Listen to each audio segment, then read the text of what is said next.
Shalom saudara yang dalam Tuhan, kembali lagi kita dalam renungan kita, dalam refleksi kita pada hari ini.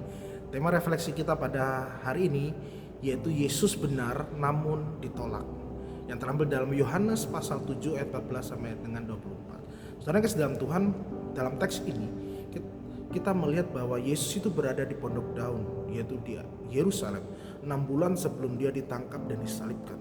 Dan sebelum dia menampakkan dirinya di depan umum pada hari raya Pondok Daun, itu orang banyak sedang berdebat di dalam pasal 7 ayat 12. Ada yang berkata bahwa Yesus ini adalah orang yang baik, tetapi yang lain berkata bahwa sebaliknya, bahwa Yesus ini menyesatkan manusia. Nah, saudara yang dalam Tuhan, sudut pandang Yohanes dalam penulisan ini tahu betul bahwa percaya kepada Yesus itu bukanlah tanggapan yang secara otomatis muncul kepada Tuhan. Selalu ada perpecahan-perpecahan, sebagian acuh tak acuh, sebagian yang lain ada yang menolak Yesus dengan keras. Jadi di sini Yohanes menunjukkan kepada kita suatu reaksi para pemimpin-pemimpin Yahudi dan orang-orang banyak terhadap Yesus ketika dia masuk ke bait suci di tengah perayaan Pondok Daun dan mulai mengajar pada saat itu. Nah, saudara dalam Tuhan, meskipun Yesus di sini diutus oleh Allah mengajar suatu kebenaran Allah, mencari kemuliaan Allah, dan juga melakukan pekerjaan-pekerjaan ajaib Allah, orang-orang menolak Yesus karena mereka menghargai hal-hal yang salah bagi mereka. Mereka percayai yang mereka pegang itu adalah hal-hal yang salah. Mereka tidak mau menaati Allah. Mereka adalah orang-orang yang munafik, orang-orang yang legalistik.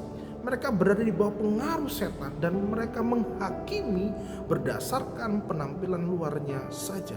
Atau saudara yang kasih dalam Tuhan, lebih singkatnya, meskipun Yesus itu adalah orang yang benar, Yesus adalah orang yang adil, maka manusia menolak dia karena banyak dosa yang ada di dalam diri mereka.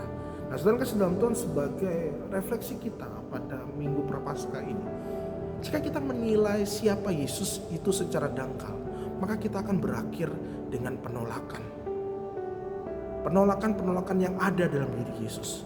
Ada banyak orang berpikir bahwa Yesus itu selalu lembut. Ada orang berpikir bahwa Yesus adalah orang yang baik. Ada yang berpikir bahwa Yesus adalah orang yang ramah saja.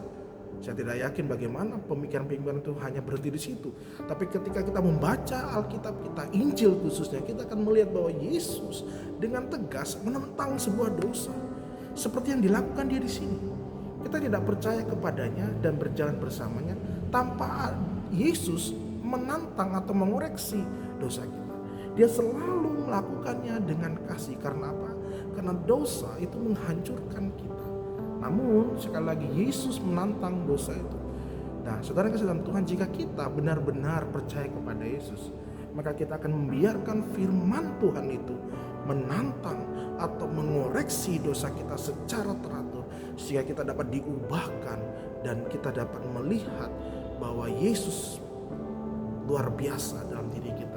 Saudara yang kasih dalam Tuhan, ialah melalui perenungan kita dalam Minggu Prapaskah ini kita bisa melihat bahwa Tuhan adalah Tuhan yang benar, sehingga melalui firman Tuhan ini kita semakin bisa menerima Dia secara total, secara sungguh-sungguh di dalam kehidupan kita.